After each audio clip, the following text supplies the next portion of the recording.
क्या आपको परफेक्ट तरीके से अरवी गोश्त बनाना आता है? क्या आपके अरवी गोश्त में भी लेस आ जाता है? तो आप इस वीडियो को आखिर तक ज़रूर देखिएगा। इंशाल्लाह बगैर लेस के आपका अरवी गोश्त बनेगा। अस्सलामुअलैकुम, मेरा नाम है शाहीन और मैं अपने किचन में आप सबको खुश आमदीद कहती हूँ। आज मैं अपने किचन में बहुत ही आसान तरीके से मज़ेदार अरवी गोश्त बना रही हूँ। अरवी गोश्त में जो लेस होता है उसकी वजह से लोग इसे खाना पसंद नहीं करते हैं। तो आज मैं बिल्कुल परफेक्ट तरीके से अरवी गोश्त बनाऊंगी। इसके लिए मैंने आधा किलो बीफ लिया है और ये हड्डी के साथ है। इसके साथ ही मैंने आधा किलो अरवियाँ ली हैं, इन्हें छील लिया है। जो मोटी अरवी थी उसके मैंने 2 टुकड़े कर लिए हैं। अरवियों में बहुत ज़्यादा लेस होता है जिसकी वजह से जायका ख़राब हो जाता है, तो हमने इसका लेस ख़त्म करना है। 1 खाने का चम्मच मैं इसके अंदर नमक शामिल कर रही हूँ। इस नमक को हमने अरवियों पे अच्छी तरह से लगा देना है। आप चाहें तो हाथों की मदद से भी इस नमक को अरवियों के ऊपर मसल सकते हैं।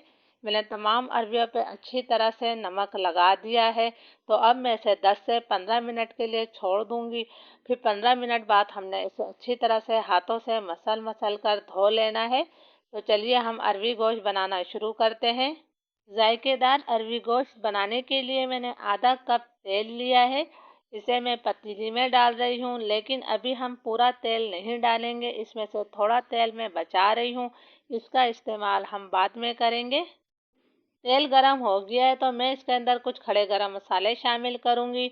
मैंने 1 दालचीनी का टुकड़ा लिया है, 1 बड़ी इलायची है, 4 लौंगे, 3 सब्ज इलायचियाँ और 1 चाय का चम्मच सफ़ेद ज़ीरा। इन तमाम खड़े गरम मसालों को हम 30-40 सेकंड तक फ्राई कर लेते हैं ताकि तेल में इनकी अच्छी सी खुशबू आ जाए। खड़े गरम मसाले हमारे फ्राई हो गए हैं। ये मैंने 2 दरमियाने साइज़ की प्याज ली है जिसे बिल्कुल बारीक मैंने स्लाइस कर लिया है। फ्लेम मेरा मीडियम है। मीडियम फ्लेम पर हमने मुसलसल चलाते हुए प्याज को लाइट ब्राउन करना है। ज़्यादा डार्क कलर मत दीजिएगा वरना सालन का कलर डार्क हो जाएगा। प्याज पर माशाल्लाह बहुत ही प्यारा लाइट ब्राउन कलर आ गया है। तो अब मैं इसके अंदर गोश्त शामिल कर रही हूँ। इसके साथ ही हम 2 खाने के चम्मच भरकर इसके अंदर अदरक लहसुन का पेस्ट शामिल कर देते हैं। फ्लेम मैंने मीडियम टू हाई कर दिया है। मीडियम टू हाई फ्लेम पर मैं इस गोश्त की 3-4 मिनट तक भुनाई करूंगी ताकि गोश्त का कलर तब्दील हो जाए। 3-4 मिनट तक मैं भुनाई कर लूँ, फिर आपको दिखाती हूँ। गोश्त का कलर तब्दील हो गया है तो फ्लेम मैंने बिल्कुल लो कर दिया है। लो फ्लेम कर हमने इसके अंदर पाउडर मसाले शामिल करना है। मैं 1.5 चाय का चम्मच इसके अंदर लाल मिर्चों का पाउडर डाल रही हूँ। मिर्चें आप अपने टेस्ट के मुताबिक ले सकते हैं। 2 चम्मच फुल भरकर हमने इसके अंदर धनिया पाउडर शामिल करना है। शोरबे वाले सालन में धनिया पाउडर थोड़ा ज़्यादा ही जाता है।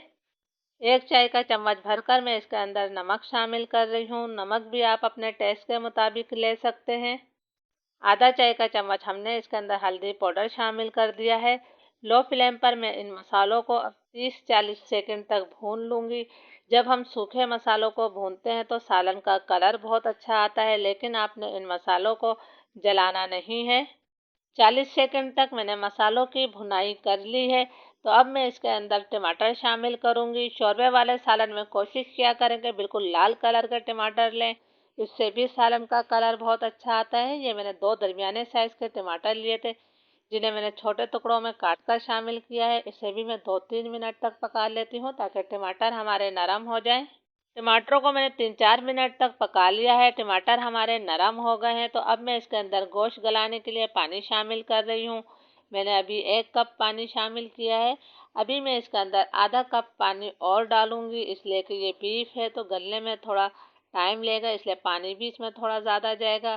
फ्लेम में लो टू मीडियम कर रही हूँ। लो टू मीडियम फ्लेम पर हमने इसे तकरीबन 1 घंटे तक पका लेना है ताकि गोश्त हमारा अच्छी तरह से गल जाए। जब तक गोश्त हमारा पक रहा है हम अरवियों को फ्राई कर लेते हैं। जो तेल मैंने बचाया था वो मैंने फ्राई पैन में डाल दिया है और इस तेल को हमने हल्का सा गरम कर लेना है। तेल हमारा हल्का गरम हो गया है। अरवी को मैंने बहुत अच्छी तरह से मसल कर धो लिया है ताकि इनमें से तमाम नमक निकल जाए। अब हमने मीडियम फ्लेम पर इन अरवियों को जो है 6-7 मिनट तक फ्राई करना है।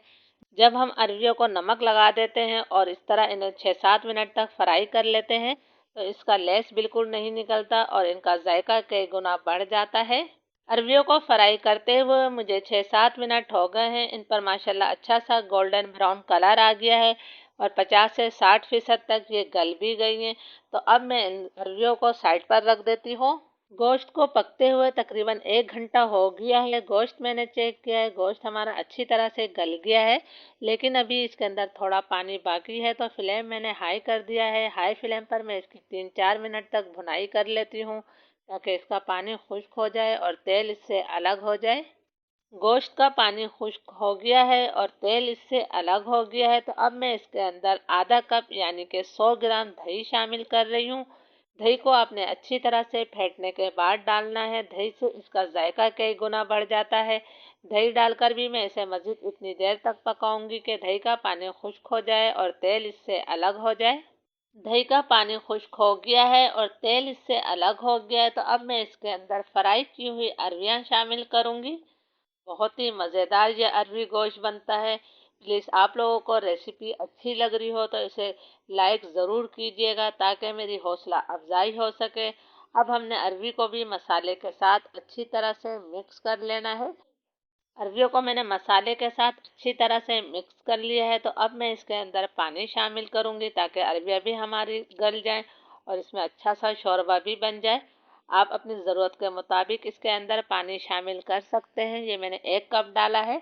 अभी मैं इसके अंदर जो है 1/4 कप पानी और डालूंगी। आप अपनी ज़रूरत के मुताबिक इसके अंदर पानी शामिल कर सकते हैं। फ्लेम में लो टू मीडियम करूंगी। लो टू मीडियम फ्लेम पर हमने इसे ढककर तकरीबन 10 मिनट तक पका लेना है, ताकि अरबियां हमारी अच्छी तरह से गल जाएं। अरबी गोश्त को पकते हुए 10 मिनट हो गए हैं। माशाल्लाह मैंने ढक्कन हटाया है, बहुत ही प्यारी इसमें से खुशबू आ रही है और आप देख सकते हैं कि माशाल्लाह सालन का कलर भी कितना अच्छा आया है। हम अरबी चेक कर लेते हैं कि अरबी हमारी अच्छी तरह से गली है या नहीं। माशाल्लाह अरबी भी बहुत अच्छी तरह से गल गई है। सालन के जायके को बढ़ाने के लिए मैंने आधा चाय का चम्मच गरम मसाला पाउडर शामिल किया है। 4 मैंने हरी मिर्चें डाल दी हैं और 1 मुट्ठी भरकर हम इसके अंदर हरा धनिया शामिल कर देते हैं। इन तमाम चीज़ों को भी मैं अच्छी तरह से मिक्स कर रही हूँ। फ्लेम अब मैं बिल्कुल लो कर देती हूँ। लो फ्लेम पर हमने इसे मज़ीद 2 मिनट का दम दे देना है। फिर 2 मिनट बाद हम इसे सर्व करेंगे।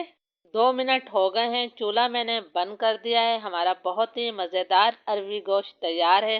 तो चलिए अब हम इसे सर्व कर लेते हैं। तो इस मज़ेदार रेसिपी को आप लोगों ने भी ज़रूर ट्राई करना है और मुझे कमेंट्स करके ज़रूर बताना है कि मेरी रेसिपी आप लोगों को कैसी लग रही है। आप देख सकते हैं कि इसका शोरबा ना तो बहुत ज़्यादा पतला है और ना ही बहुत ज़्यादा गाढ़ा है। इजाज़त दीजिए, दुआओं में याद रखिएगा। अल्लाह हाफिज़।